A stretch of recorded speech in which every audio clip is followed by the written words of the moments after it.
We are now just over halfway through the Premier League campaign. And the real question that I want to ask you guys is, who is the player of the season so far for Nottingham Forest?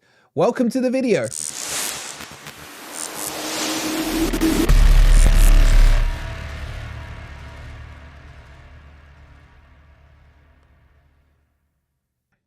Good morning, good evening, or good night. Hope you guys are doing well, because I really am. I'm so excited about tonight at 7 p.m. where we get to have an evening with Sir Frank Clark, one of the best Forest managers of all times.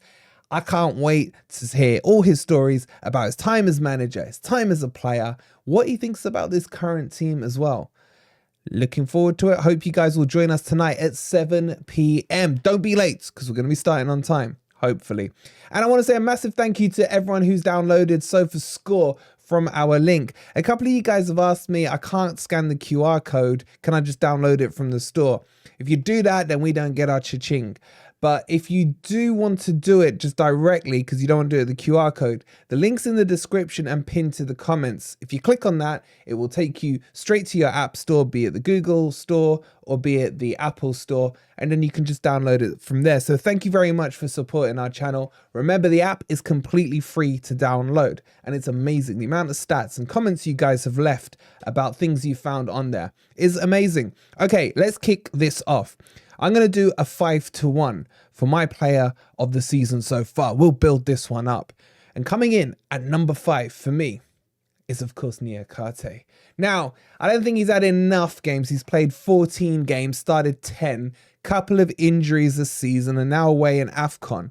But why have I put him in my top 5? Because he's a damn leader. And I think him and Murillo have formed a great partnership at the back in the games they have played.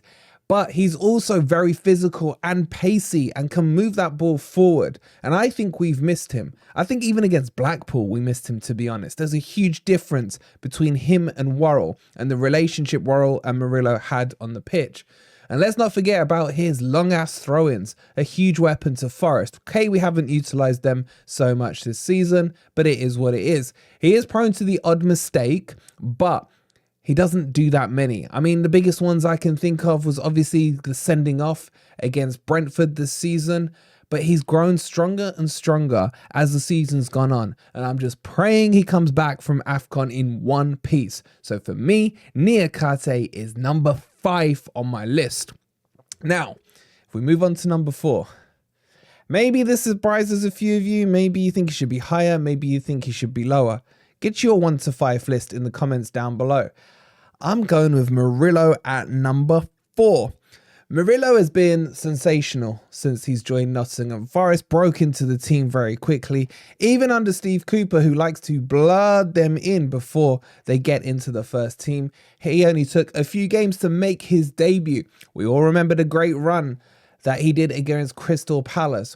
But for me, it's his pace and his physique that has really stuck out to me. And the way he recovered to make those tackles, giving players a head start against him, etc.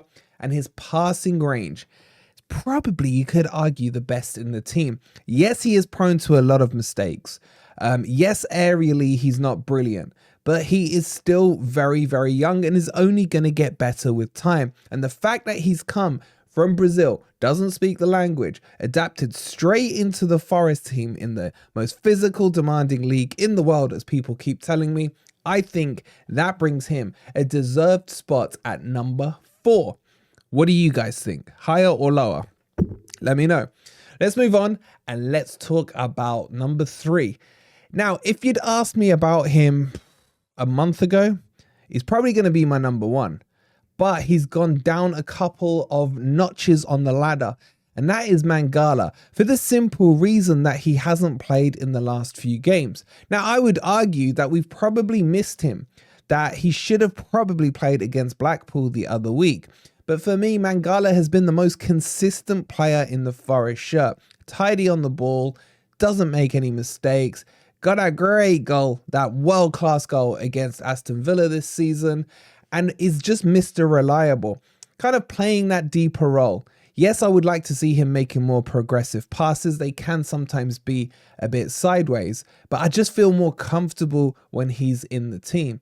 And maybe we will see him now that the players have gone to AFCON, the likes of Sangare, etc. There could be a space for Mangala to come in. He hasn't yet started or played under Nuno, and that does surprise me. But I'm sure he will feature maybe in the Brentford match coming up or even the replay at Palace. But for me, Mangala would have been number 1, but he hasn't been playing, so I've notched him down to number 3. Is that harsh or not? Let me know in the comments down below. Alrighty then, let's kick this up into our top 2. And this is a player who I've described as frustratingly good, and I kind of still stand by it. But I think he is developing from a raw talent into a full-on Premier League player. And that for me is Anthony Elanga. The way he destroyed Manchester United and Newcastle in our victories under Nuno. He's got loads of goals for us and loads of assists. And like as I keep reminding Twist, he has more goals and assists than their entire front line at Manchester United. I still think there's plenty more to come out of him. He needs to increase his footballing IQ, get his head up, look for those passes instead of shooting all the time when the shot isn't on. But his finishing is good. And he's versatile. He'll play on the right wing and the left wing. And I think he get enough productivity whichever side he's playing. He's even played as a false 9 under Cooper, which I fully disagreed with. And I don't think he really flourished because that's not his position. But his pace scares defenders. He gets width for the team. And I think for a £15 million price tag, as much as I hate giving Manchester United money, I think we've had the better end of their deal. They kept the wrong Anthony as far as I'm concerned, and we got the better one. So Elanga makes it to number 2 for me. His stats are on fire, his pace is on fire, and he's growing from strength to strength. Just that football IQ, if he improves that, what a player we've got on our hands. Would you have put him at number 2? Let me know down below. And then let's move this on to my number 1 player. As always, before we reveal it, please make sure you've hit that like button if you haven't already. Subscribe to Forest Fan TV if you are new and have those notifications on. Ladies and gentlemen, my player of the season so far. No way in hell would it have been a month ago. But congratulations to Mr. Morgan Gibbs-White. Yes, my Morgan Gibbs-White goggles are back out. They are firmly on, and long may they remain on as we go forward into the second half of the season. I'm taking them off because I can't see. But Morgan Gibbs-White, what a player he has been since he has been moved back into his correct position in that number 10 role, or that attacking 8 role. For me, what a player. Now, even though that move has improved him, the thing that stuck out to me, especially over the last 2 to 3 games, is his shooting. It's like a new man. The way he is finishing, finessing one in against Manchester United, bombing one in top bins against Blackpool the other day. But it's his leadership that just really stands out, and he is flourishing into a great player. On top of that, even when he was been playing poor in the season, his work rate was never below like a 9. Always getting back, always pitching in. And that for me is something that is a minimum requirement from any footballer, and you get that in abundance with Morgan Gibbs-White. I just hope he continues to kick on for the rest of the season, and I see nothing that tells me that he shouldn't. And as his confidence grows with the goals, he is going to be sensational. Yes, his dead balls need to improve. There's no shying away from it. It's true, his corners aren't great. His dead ball, free kicks, etc. definitely need working on. But I'll take what we've got so far with him because it's been sensational, especially for the last few games. Is that recency bias coming out from me? I don't know, you guys decide. But Morgan Gibbs-White is my boy, and I'm sticking with him at number 1. Now, the real question is, how does my bias opinions compare to those of, let's say, Sofascore? Because what we can do, let's bring this up for you, is we can see their ratings and all the players. By the way, if you want this widget, you can just put it on your home screen and it gives you all the Forest matches, and it'll make sure you don't miss any of them. And as always, click the link or the QR code to get it downloaded. So let's go and have a look at the Forest ratings under Sofascore. So if we go into the Forest team and then we have a quick look at the top players here, this will give it to us in their ranking.